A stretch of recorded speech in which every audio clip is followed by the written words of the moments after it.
గౌతమ్ గారు నమస్తే సార్. నమస్తే అండి. గౌతమ్ గారు, ఇండియా అన్నది మనం చాలాసార్లు కూడా మాట్లాడుకున్నాం. డెఫినెట్గా మనది ఒక సెక్యులర్ కంట్రీ. మనం ఈ రోజు ఉగాది చేసుకుంటున్నాం, రేపు ఈద్ ముబారక్ చేసుకుంటున్నాం. రెండు కూడా మనం సెలబ్రేట్ చేసుకుంటాం. సమాజంలో కానీ మనకున్న రిలేషన్షిప్ వీటితో కానీ ఇది. కానీ స్లోగా ఎందుకో మన భారతదేశం ఒక ఒక వేవ్కి షిఫ్ట్ అయిపోతుందేమో అనిపిస్తుంది, ఒక భావజాలానికి షిఫ్ట్ అయిపోతుందేమో అనిపిస్తుంది. ఎందుకంటే ఈ మధ్య మనకు కొన్ని సినిమాలు వచ్చినాయి. చావా అనే సినిమా కావచ్చు, అంతకుముందు రజికర్స్ కావచ్చు, ఇంకా చాలా సినిమాలు. ఎక్కడైతే ముస్లింలను విలన్‌గా చూపిస్తున్నారో, ఆ సినిమాలు మాత్రం చాలా హై ట్రెండ్‌లో చాలా అప్రిషియేషన్ పొందుతా ఉన్నాయి. సోషల్ మీడియాలో కావచ్చు, ప్రజల్లో కావచ్చు, చాలా సూపర్ హిట్లు అవుతా ఉన్నాయి. కానీ ఇంకో వెర్షన్ ఉంది. ఇప్పుడు 'ఎల్ 2' అని 'లూసిఫర్ ఎంపరర్' అని చెప్పి ఒక సినిమా వచ్చింది మోహన్ లాల్‌ది. కేరళ బ్యాక్‌గ్రౌండ్‌లో తీసిన సినిమా అది. అందులో గుజరాత్‌లో జరిగిన గోద్రా ఇన్సిడెంట్‌ని కొద్దిగా చూపించుకొని, అందులో ఒక ముస్లిం అమ్మాయిని పాడు చేసేసి, అతను ఆ కుటుంబాన్నంతా చంపేసిన ఒక ఒక హిందూ విలన్. లేకపోతే ఒక బ్యాక్‌గ్రౌండ్ ఉన్న ఒక విలన్. హిందూ అని కాదు, ఒక విలన్. సో, అతను నెమ్మదిగా కేరళ రాజకీయాల్లోకొస్తున్నాడు. కేరళ రాజకీయాలను కంట్రోల్ చేస్తున్నాడు. సో, అతనికి వ్యతిరేకంగా తీసిన సినిమా ఇదనమాట. సో, దానికంతా కూడా సోషల్ మీడియాలో ఇది లూసిఫర్ బాయ్‌కాట్, ఇదంతా కూడా ఒక వర్గాన్ని కించపరచడానికి తీసినట్టుంది. అలాగే దీన్ని ఒక ఒక సిద్ధాంతాన్ని ఆహ్, పెంపొందించడానికి తీసినట్టుందని చెప్పి దీని మీద విపరీతంగా కూడా సోషల్ మీడియాలో ట్రెండ్ అవుతా ఉంది. అలాగే దీన్ని కొంతమంది బాయ్‌కాట్ చేస్తున్నారు. కొంతమంది దీన్ని విమర్శిస్తా ఉన్నారు. సో, ఈరోజు చివరికి సినిమా వాళ్ళు కూడా ఎక్స్‌ప్లనేషన్ ఇచ్చుకోవాల్సొచ్చిందనమాట. లేదు, మేము కించపరచడానికి తీయలేదు. మేము ఆ సీన్స్ డిలీట్ చేసేస్తాము. అది లేకుండా ఇంకా ఫర్దర్‌గా స్క్రీన్ చేస్తాం అన్నట్టు చెప్పుకోవాల్సొచ్చింది. అంటే ముస్లింలు చేస్తేనేమో దాన్ని ఒక పేట్రియాటిజం గాను, లేకపోతే హిందువుల మీద చేసిన దాడిగాను చూస్తున్నాము. అలాగే ఒక్కొక్క సంఘటనలో అది ఏ మతానిదైనా ఎవరిదైనా తప్పుండొచ్చు. అది చూపిస్తేనేమో దాన్ని ఒక తప్పుగాను, దీనిగా చూపిస్తున్నాం. ఎందుకు మనం అంత అతివాదం వైపు ఎళ్ళిపోతున్నాం సార్, అసలు నాకు అర్థం కావట్లేదు. దాన్ని ఒక వ్యక్తిని చేసిన తప్పుగా చూడకుండా, ఒక మతం చేసిన తప్పుగా ఎందుకు చూడాల్సొస్తుందది? ఇక్కడ 2 రకాల కోణాలున్నాయి. హ్మ్. మీరు ఆలోచించి కరెక్ట్‌గా క్యాచ్ చేయాల్సిన అంశం ఏంటంటే, ఎనీ పొలిటికల్ యాస్పెక్ట్ అనే దాంటిలో మాత్రమే ముస్లిం, హిందూ లేకపోతే పేట్రియాటిజం ఇలాంటివి అన్నీ కూడా ఎక్కువగా ఎక్స్‌పోజ్ చేయబడుతున్నాయి. అదే నార్మల్‌గా ఉండే లైఫ్‌లో ఉండేది. ఈ సోషల్ లైఫ్‌లో ఉండే దాంట్లో ఉండే కథల్లో ముస్లిం విలన్ అయినా ఎవరేం పట్టించుకోరు. హిందూ విలన్ అయినా ఎవరేం పట్టించుకోరు. ఏముండదు. ఇక్కడ ఆ 2 యాస్పెక్ట్‌లు మాత్రమే మనం ఇప్పుడు ఇక్కడ గట్టిగా చూడాల్సిన అవసరం ఉంది. ఎందుకంటే మన ఇండియన్ పాలిటిక్స్ చిన్నగా మత రాజకీయాల వైపుగా దారి తీస్తూ ఉన్నాయి. నేషనలైజ్డ్ పాలిటిక్స్ మొత్తం మతం బేస్ మీదే జరుగుతా ఉంది. ఏ రోజైతే బీజేపీ ఈ ఆర్ఎస్ఎస్ ప్రభావం కొద్దిగా పెరుగుతుందో, ఏది especially Narendra Modi prime minister అయిన దగ్గర నుంచి ఇలాంటి కొంచెం అతివాద రాజకీయాలు, మతవాద రాజకీయాలు ఎక్కువగా జరుగుతున్నాయి.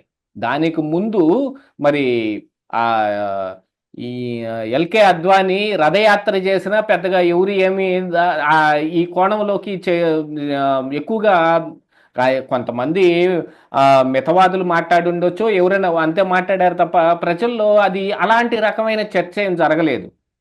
దానికంటే కూడా ఏంటంటే ఇప్పుడు 2014 ఎన్నికలు ఎస్పెషల్లీ మోడీ అయిన దగ్గర నుంచి హిందువులు అశాంతితో ఉన్నారు అనే వాదాన్ని సోషల్ మీడియా ద్వారా బాగా ఎక్స్పోజ్ చేయటం మొదలుపెట్టిన తర్వాత పొలిటికల్ ఆస్పెక్ట్లో ఉన్న దాంట్లో మాత్రం ఇలాంటి గొడవలు జరుగుతాయి.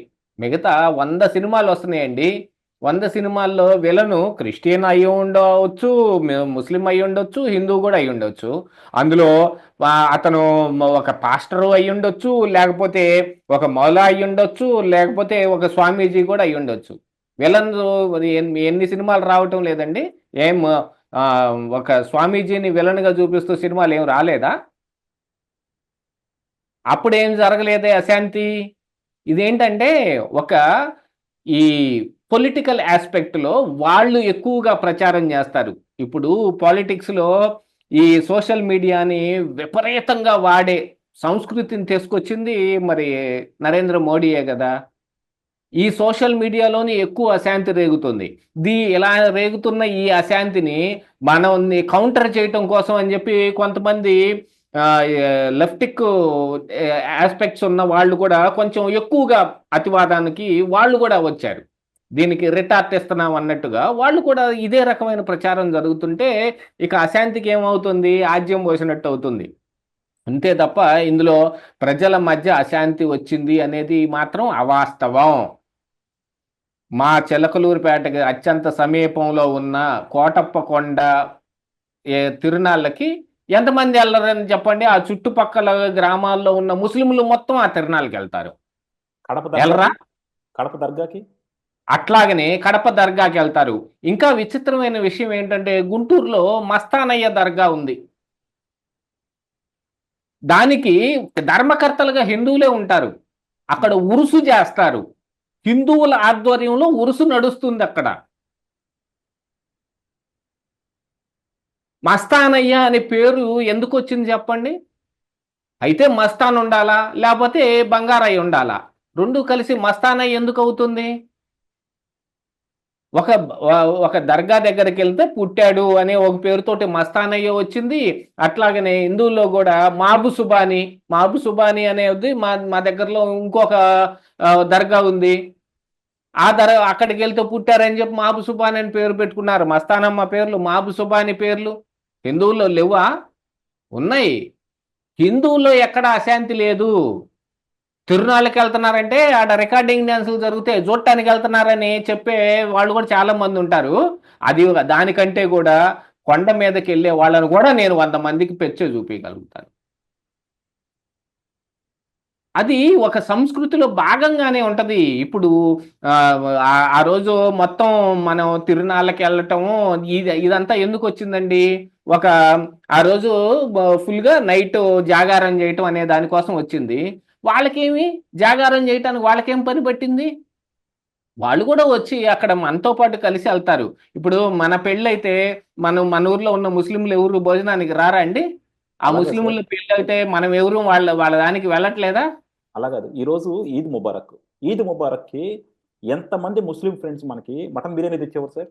ఎంతమంది అవునండి. మనకి కీర్ తెచ్చేవారు? అలాగే అవునండి. ఉగాది నాడు మనం ఎంతమంది వాళ్ళకి పళ్ళు ఫలహారాలు పంచాం మనం? ఉగాది ఏంటంటే సంక్రాంతికి అరిసెల కోసం వచ్చే ముస్లింలు క్రిస్టియన్లు 100 మంది ఉంటారండి. ఇప్పుడు మరి ఊళ్ళల్లో కాపులు అని అంటే ఊరకు కాలేదు. రైతులందరి దగ్గరికి వాళ్ళ ఇళ్ళకి వచ్చే వాళ్ళందరిలో ఇప్పుడు దళితులు మొత్తం మోస్ట్లీ క్రిస్టియానిటీ వైపు మారిపోయారు కదా. వాళ్ళందరూ యాజిటీస్గానే వస్తున్నారు, యాజిటీస్గానే పనులు చేస్తున్నారు. మన మన ఇళ్లలో అలాగనే తిరుగుతున్నారు. వాళ్ళ చర్చికి ఏమన్నా అవసరమైతే డబ్బులు అడుగుతున్నారు. వాళ్ళ పండక్కి అరిసెలు తెచ్చుకుంటానికి వస్తున్నారు. మన పండగలోకి అరిసెలు తీసుకెళ్ళటానికి వస్తున్నారు. అన్నీ జరుగుతూనే ఉన్నాయి. అలాగనే రోజు ఒక ముస్లిం ఆయన మా ఇంటికి వచ్చి రోజు మా ఇంట్లోనే కూర్చొని మా తాతతో 2 గంటలు మాట్లాడి వెళ్ళేవాడు. మా చిన్ననాటి నుంచి చూస్తున్నాను నేను. తాజు మేస్త్రి అంటాం. ఆయన బాగా ఈ ఈ వడ్రంగి పని చేస్తాడు. రోజు సాయంత్రం పూట పని అంతా అయిపోయిన తర్వాత 2 గంటలు వచ్చి కూర్చొని మా తాతతోటి మాట్లాడి వెళ్ళేవాడు. మా నాన్న అంటే కొంచెం లెఫ్టిక్ భావాలు ఎక్కువ ఉన్న ఈ నాటకాలు ఇటువైపు తిరుగుతూ ఉండేవాడు. మిగతా సోషల్గా విషయాల్లో ఇప్పుడు దైవ చింతన ఇలాంటివన్నీ ఉన్నప్పటికి కూడా కొంత వెసులుబాటు ఉన్న దీన్ని వాళ్ళు ఆహ్వానిస్తారు. కాబట్టి మా ఇంట్లో ఎంతో మంది వాళ్ళు పలానాది అనే ఆస్పెక్టే మాకు ఎప్పుడు లేదు. మాకు ఈ రోజు కూడా ఏం లేదండి. మాకున్న స్నేహితుల్లో కానీ మాకు ఇక్కడ కానీ. కాకపోతే ఇదంతా ఏంటి పొలిటికల్ ఆస్పెక్ట్గా జరుగుతున్న అంశం ఇక్కడ. దాంతోపాటుగా మీరు ఏ రోజైతే పవన్ కళ్యాణ్ సనాతన ధర్మం అని ఎత్తుకొని ఊగిపోయి ఆ వారాహి డిక్లరేషన్లు పెట్టాడో ఆ రోజు నుంచి ఇంకా ఎక్కువ అవుతుంది.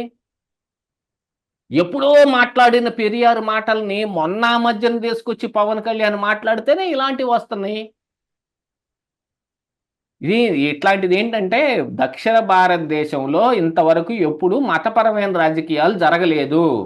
ఇక నుంచి వాటిని కూడా ఇంపోజ్ చేసి ఇక్కడ ఉన్న ఈ సీట్లను కూడా ఏదో రకంగా బీజేపీ కైవసం చేసుకోవాలి, మత రాజకీయాలు నడపడానికి విపరీతమైన కృషి చేస్తుంది. ఇది మాత్రం ఖచ్చితం. దానికి సినిమా అయినా వాళ్ళు దీన్ని చేస్తారు. దానికి వేరే రకమైన అంశం ఏదైనా ఇప్పుడు పాస్టర్ ప్రవీణ్ అంశమే తీసుకుందాం. అందులో గవర్నమెంట్ ఈ రోజుకి నిజం చెప్పలేని స్థాయిలో ఉంది నా ఉద్దేశం ప్రకారంగా. కొన్ని సీసీటీవీ ఫుటేజ్లు అక్కడక్కడ బయట పెట్టుకుంటూ ఇదిగో ఇది ఖచ్చితమైన నిర్ణయం ఇది జరిగింది అనేది గవర్నమెంట్ ఈ రోజుకి బయట పెట్టలేని పరిస్థితి ఎందుకు వచ్చింది అని అంటే, ఆ, పాస్టర్లు అందరూ కలిసి మీరు మేము చెప్పింది కాకుండా మీరు వేరేది గనక ఏదైనా బయట పెట్టామంటే మేము ఉధృతంగా ఊరి మీద పడతాం అని ఆ అంటే, టాపిక్ ఇప్పుడు ఆ ఆ టాపిక్ గొడవ వద్దాం. ఆడొచ్చి పడిద్దో అని చెప్పి గవర్నమెంట్ కూడా వాళ్ళ వాళ్ళ మాటను గౌరవిస్తున్నట్టుగా అసలు సంగతి బయట పెట్టట్లా. ఆ టాపిక్ తర్వాత వద్దాం సార్ మళ్ళా. ఉమ్. అదే ఇప్పుడు నేను అది దీంట్లో ఎందుకు మాట్లాడాల్సి వచ్చిందంటే, మతపరమైన అంశం మీదకి వచ్చేటప్పటికి అలాంటి వాటన్నిటికీ గవర్నమెంట్లు కూడా భయపడుతున్నాయి. మైనారిటీ వాళ్ళ ఓట్ల కోసం కానీ, లేకపోతే కొన్ని దళితుల ఈ సంఘాలని వీటన్నిటిని గుప్పెట్లో పెట్టుకుని వాళ్ళ ఓట్ల కోసం కానీ, ఇంతకు ముందు కాంగ్రెస్ గవర్నమెంట్ విపరీతమైన రాజకీయాలు ఆ రకంగా నడిపితే దాంట్లో హిందువులు నష్టపోయారు, హిందువులందరికీ కలిసి నష్టం చేసింది కాంగ్రెస్ పార్టీ అనే ఒక ఆస్పెక్ట్ని ఎత్తుకొని బీజేపీ వచ్చి రాజకీయాలకి వాళ్ళు అధికారం కోసం వాళ్ళు ప్రయత్నం చేస్తున్నారు. ఈ విషయం మరి వాజ్పేయి ఉన్నప్పుడు ఎందుకు జరగలేదు చెప్పండి? ఇలాంటి మాటలన్నీ అప్పుడు ఎందుకు రాలేదు? ఎందుకంటే వీటన్నిటి మీద ఎక్కువగా ఫోకస్ పెడుతున్నారు కాబట్టి. ఇప్పుడు అది సినిమా వచ్చినా అంటారు, నాటకం వచ్చినా అంటారు. అల్లా టైంలో మరి మహారాష్ట్రలో ఒక మరాఠీ నాటకం వచ్చింది. మే నాథూరామ్ గాడ్సే బోల్టాయ్ అని ఒక నాటకం వచ్చింది. నాథూరామ్ గాడ్సే అసలు ఏం జరిగిందనేది ఆయన ఆస్పెక్ట్లో ఆయన మాట్లాడే కొన్ని అంశాలతోటి ఒక నాటకం రాస్తే, అది అప్పట్లో కాంగ్రెస్ గవర్నమెంట్ ఉండబట్టి పైన దాన్ని ఏదో బ్యాన్ చేశారంట. మరి వాజ్పేయి గవర్నమెంట్ వచ్చినప్పుడు దాన్ని ఓపెన్ చేస్తే అది విపరీతంగా ప్రదర్శనలు ఇవ్వటం జరిగింది నాథూరామ్ గాడ్సే అనే దాని అంశంలో. ఇప్పటికీ ఏమవుతుంది? అదే సేమ్ ఆ గాడ్సే అంశంలో కావచ్చు, లేకపోతే మిగతా వాళ్ళ కొంతమంది ఆర్ఎస్ఎస్ భావజాలం వాళ్ళు ఉన్న ఆ మాట్లాడిన దాని గురించి కావచ్చు, విపరీతమైన చర్చ నడుస్తుంది. ఎందుకంటే అటువైపున ఇటువైపున రెండూ రాజకీయ పార్టీలే. ఒకటి సెక్యులర్ పేరుతోటి, ఇంకొకటి మతపరమైన పేరుతోటి రాజకీయాలు చేసే విపరీత ధోరణిలో ఇప్పుడు రాజకీయాలు ఉన్నాయి. కాబట్టి ఎట్లాంటి దాంట్లోనైనా సరే ఏమీ దొరక్కపోతే ఎవరన్నా బయట నలుగురు మాట్లాడే దాంట్లో కొంచెం నోరు జారి నోరు దొర్లి ఎవరైనా ఓ మాట అన్నా కూడా దాన్ని పెద్ద ఇష్యూ చేసేటట్టుగా ఈ రోజున రాజకీయాలు తయారైపోయినాయి. ఇది కేవలం పొలిటికల్ ఆస్పెక్ట్లోనే ఈ గొడవలన్నీ జరిగేది. విడిగా ఏ మనిషి అలాంటి గొడవలు పెట్టుకోవాలి అని అనుకోడు. Yeah, exactly. కాకపోతే దీని ద్వారా ప్రజలకు చెప్పదలుచుకుంది ఏంటంటే, డెఫినెట్గా మీరు ఈ సోషల్ మీడియాలో ఎస్పెషల్లీ ప్రతి పార్టీ కూడా వాళ్ళకంటూ ఒక వింగ్ని క్రియేట్ చేసుకుని సోషల్ మీడియాలో ఒకళ్ళ మీద ఒకళ్ళ బురద చల్లటం ఎక్కువైపోతుంది. ఇది కొంతమంది అమాయకులు మాత్రం ఇది ఎక్కడో నిజమేమో, హిందుత్వాన్ని హిందుత్వం మీద చాలా మంది బురద జల్లుతున్నారనేమో అమాయకత్వంలో కూడా ఉన్నారనమాట. సో అంటే డెఫినెట్గా బురద చల్లే వాళ్ళు కూడా ఉన్నారు, లేరని అంటానికి ఏం లేదు. ప్రతి పాస్టరు అతను హిందూ దేవుళ్ళ మీద కానీ, మిగతా హిందువుల ఆచార సంప్రదాయాల మీద కానీ ఎద్దేవా చేస్తా మాట్లాడే వాళ్ళు, కొంచెం అన్వాంటెడ్ థింగ్స్ మాట్లాడే పాస్టర్లను కూడా చాలా మంది నేను చూశాను. ఇక్కడ ఒక వాళ్ళ ప్రసంగాల్లో ఉంటున్నాయి.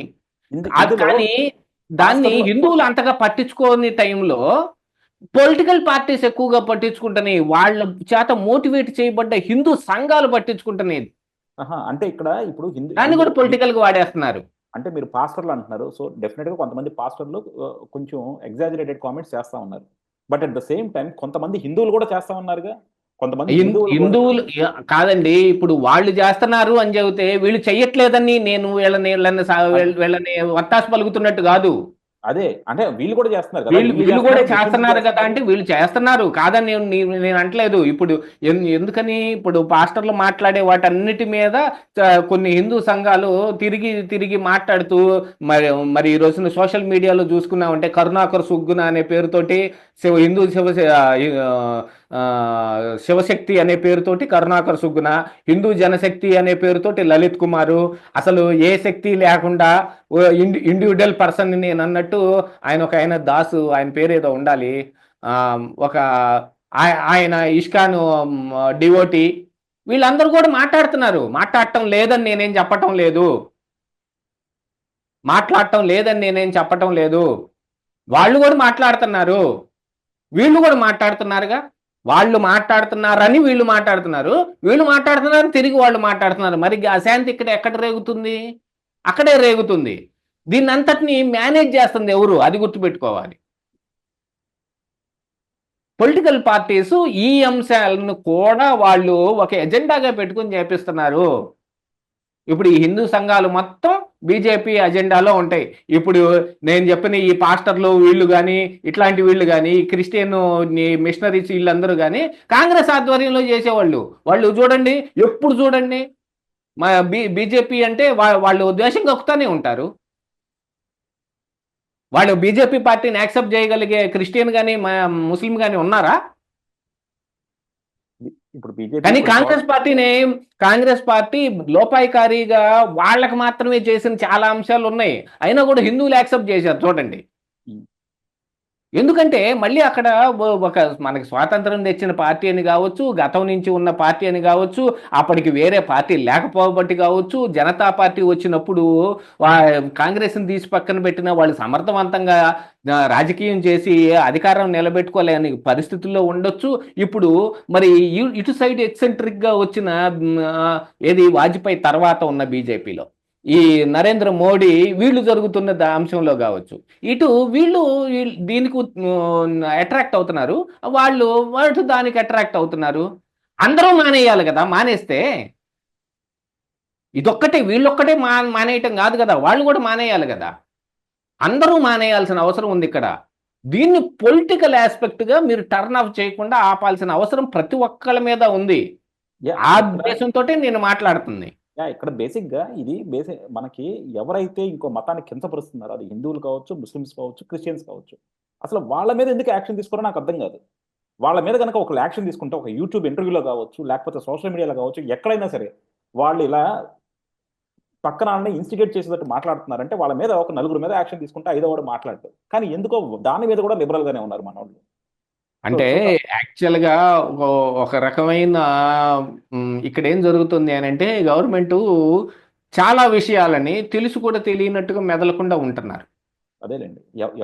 దీన్ని ఎందుకంటే అందులో వాళ్ళ రాజకీయ ప్రయోజనం ఒకటి ఉంటుంది. అవును. ఆ రాజకీయ ప్రయోజనానికి వాళ్ళు తలొగ్గి వాళ్ళు ఆ పని చేయకుండా గట్టిగా కఠినమైన నిర్ణయాలు తీసుకోలేని స్థాయిలో ఉన్నారు. కాబట్టి ఇవన్నీ ఇక రేగుతాయి అశాంతి లాగానే. ప్రజల్లో మాత్రం ఆ భావన లేదు. మీరు అది మాత్రం గుర్తించాల్సిన అవసరం ఉంది. ఈ రోజు దాకా ప్రజల్లో ఆ భావన లేదు. ఎవరో కొంతమంది అతివాదుల్లో తప్ప సామాన్య జనాల్లో మాత్రం ఎక్కడా కూడా ఇటు బాగుండదు. మన ఇండియా గొప్పదనం అదే. ఎంతమంది వచ్చినా సరే, ఎంతమంది అంటే మనం కూడా చూసాం కదా, ఎన్నో రూలర్స్ వచ్చారు, ఎంతో మంది మతాన్ని కన్వర్ట్ చేయాలని చూశారు, అన్ని చేసినా సరే ఈ రోజు హిందుత్వం ఇంకా నిలబడి ఉందంటే ఏంటంటే ఈ భూమి గొప్పదనం, ఈ ప్రజల గొప్పదనం అది. అవునండి, ఖచ్చితంగా. మహమ్మదీయులు వచ్చినప్పుడు కావచ్చు, లేకపోతే బ్రిటిషర్స్ వచ్చినప్పుడు కావచ్చు, ముస్లిం మతం అలాగనే వచ్చింది, క్రిస్టియన్ మతం ఇలాగనే వచ్చింది. అయినా కూడా హిందూ మతమే ఇక్కడ టాప్ లో ఉంది. అది ప్రజలు నిలబెట్టుకున్నారు. నిలబెట్టుకోవాల్సిన వాళ్ళు నిలబెట్టుకుంటున్నారు, దాన్ని వాడుకోవాల్సిన వాళ్ళు వాడుకొని అధికారం సంపాదిస్తున్నారు. అండర్లైన్ చేసుకోవాలి దాన్ని. అధికారాన్ని శాశ్వతం చేసుకున్నారు ఆల్మోస్ట్. అవును. థ్యాంక్ యూ అండి. Thank you very much sir.